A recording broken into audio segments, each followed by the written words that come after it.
Welcome back to Stab the Dragon Productions for episode number 270 as we enter into some new territory with a new series, Talk About Tequila.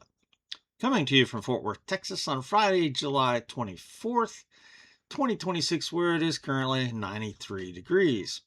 We're here to celebrate National Tequila Day with Don Chinto Anejo Tequila. Now, I am quite new to tequila and mezcal and margaritas, so I'm starting on this journey with all the ignorance I can safely muster. So why not record my explorations and wanderings and confused perplexities by doing videos on something I know nothing about? Absolutely. So I'm going to record my explorations here south of the border.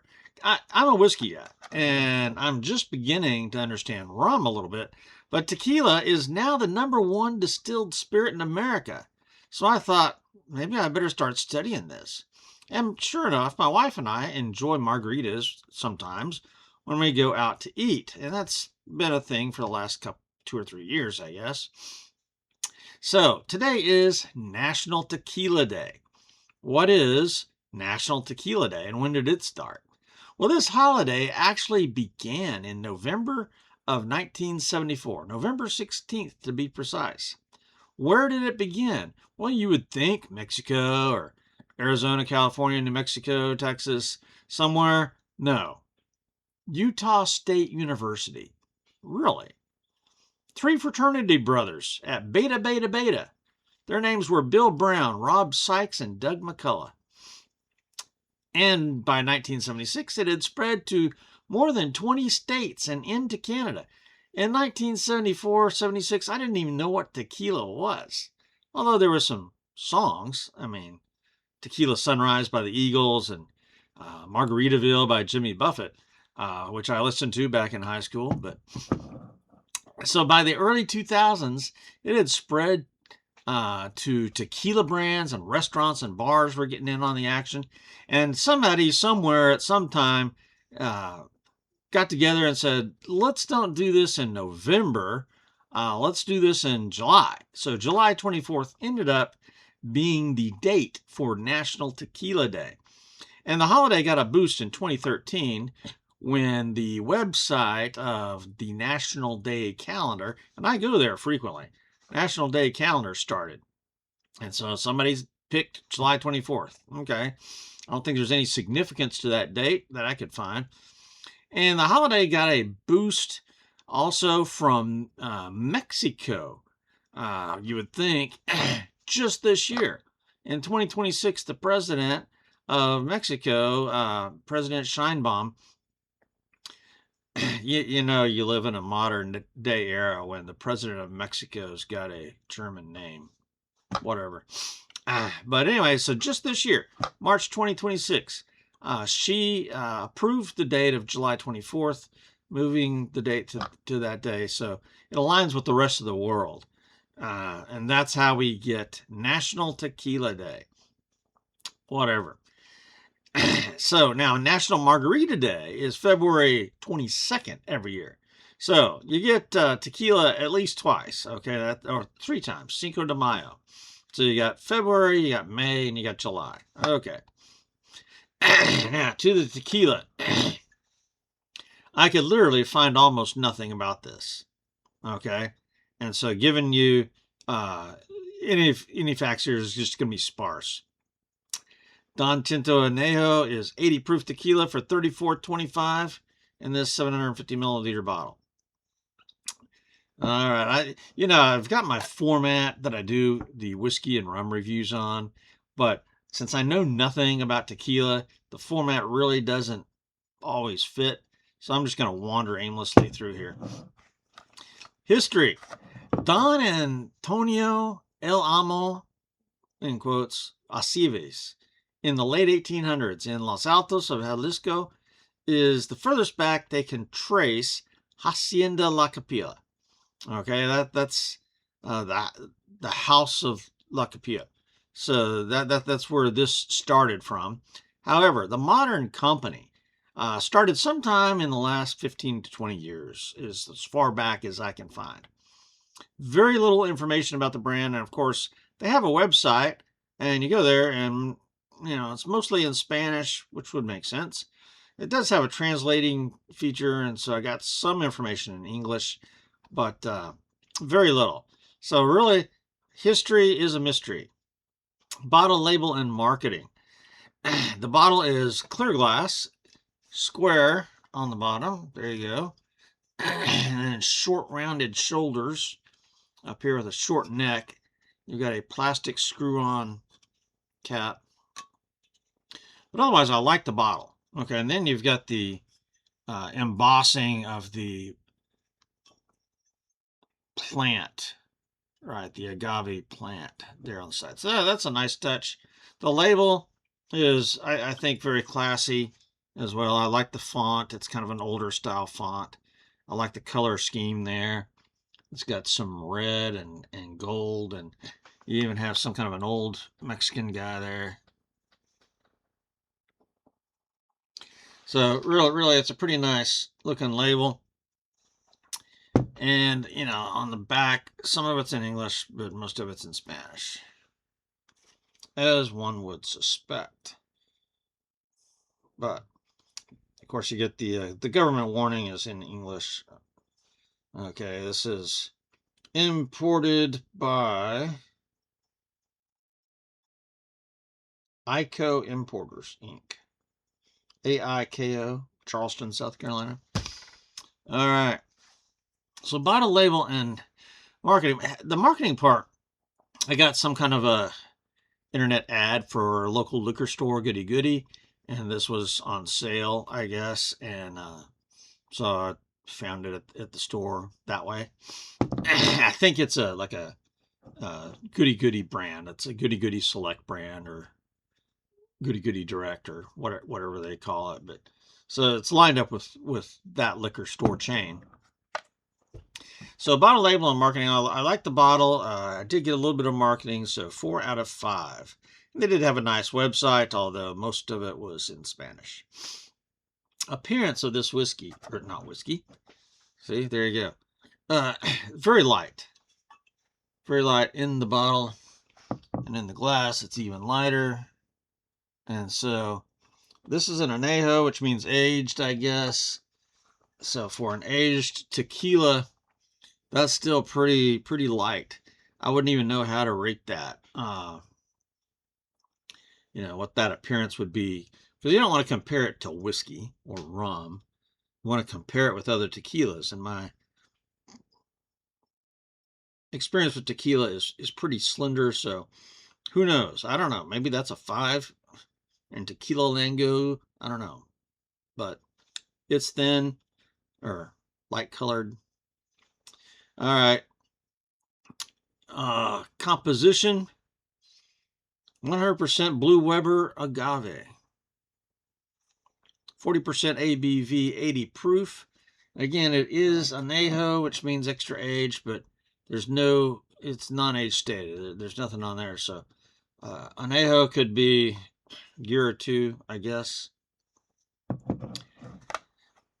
And so again, I just have nothing to base that on. Nose. Yep, smells like tequila. A little bit sweet and floral, maybe. Touch of chemical that I always get with tequila. Maybe some kind of fruit. So it's not unpleasant. It's just a little bit on the funky side, like tequila. I mean, yeah, smells like tequila. So again, I have no idea of how to rate that. So let's taste it.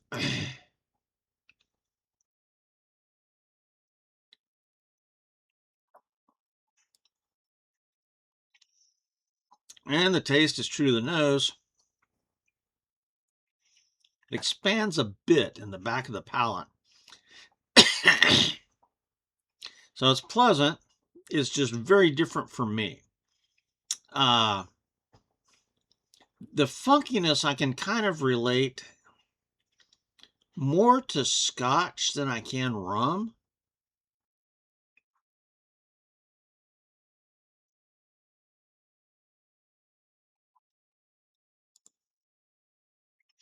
It's not a deep, rich flavor.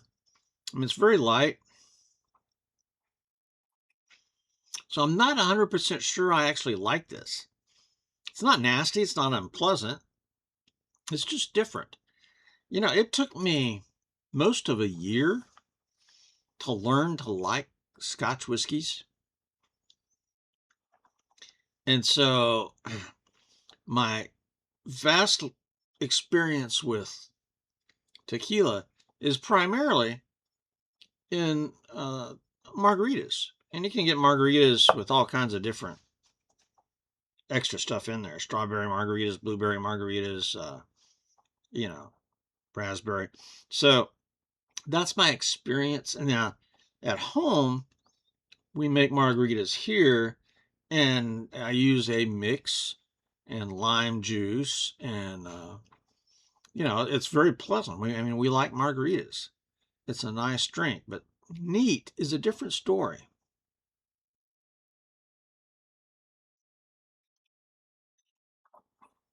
There's just not a whole lot going on there.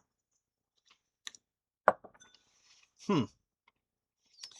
So very mild in taste, funky, sweet, a little bit fruity.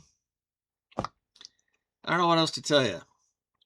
Mouthfeel, burn, and finish. A little bit thin, slight burn, a little bit beyond mouth tingles. It does burn going down just a little bit, which is nice. I like that.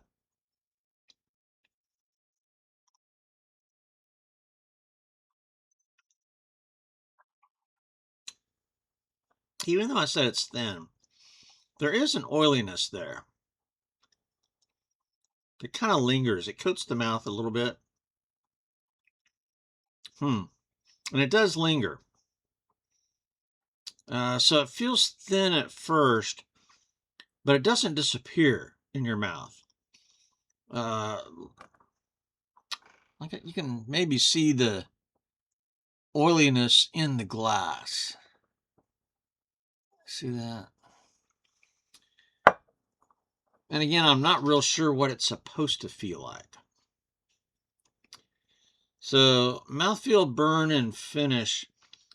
A little bit of a pleasant burn, long finish, oily mouthfeel. So that's pretty nice, I guess, but the flavors are still a little bit on the weak side. Now, versatility, flexibility. I'm really not real sure about sipping this neat. I mean, it's almost,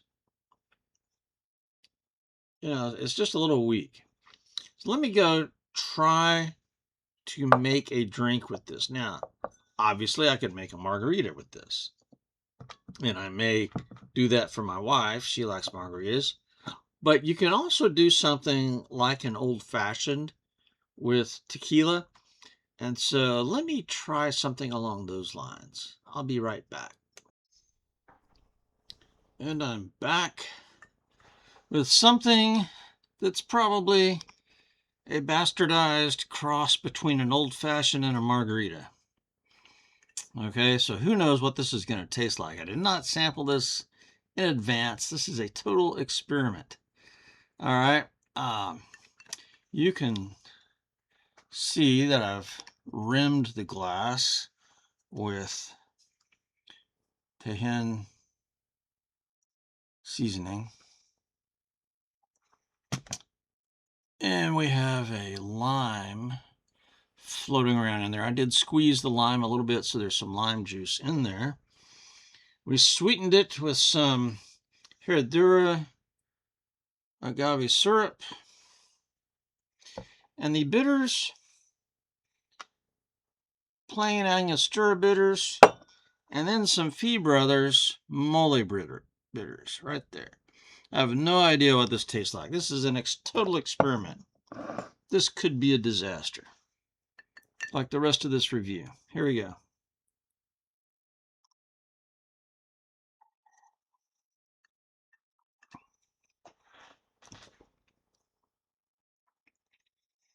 Hmm.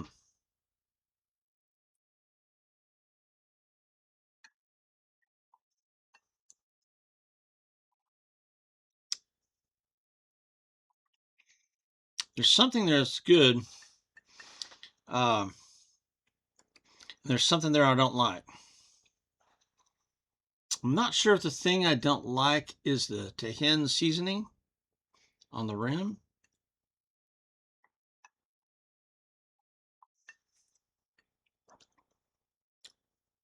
or if it's the lime juice. I'm not sure. It has potential. Okay, the initial flavor I'm getting from this is a combination of the agave syrup and the tequila, and that's pretty nice.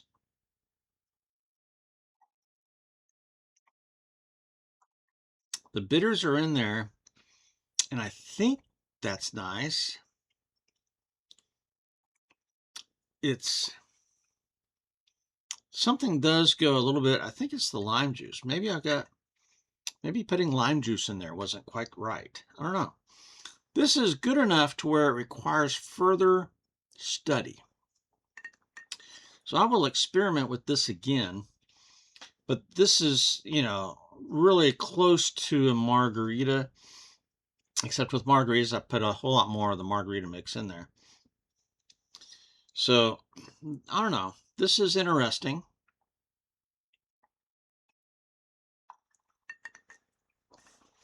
More to be determined later. All right, I'm not going to try to give this any type of a score. Maybe a letter grade of B minus at this point. I don't know. I'm just not real sure about tequila. So this is going to require further study. I am sure about margaritas. We like our margaritas. But experimenting with tequila by itself, this is going to be a challenge. All right. Next up, we are going to continue with our whiskey or on one of our whiskey channels, the Texas Rye Whiskey Studies. And next up will be 10th Mountain Rye Whiskey. So that's coming up next in our National Rye Tournament. So this is Stab the Dragon Productions out here.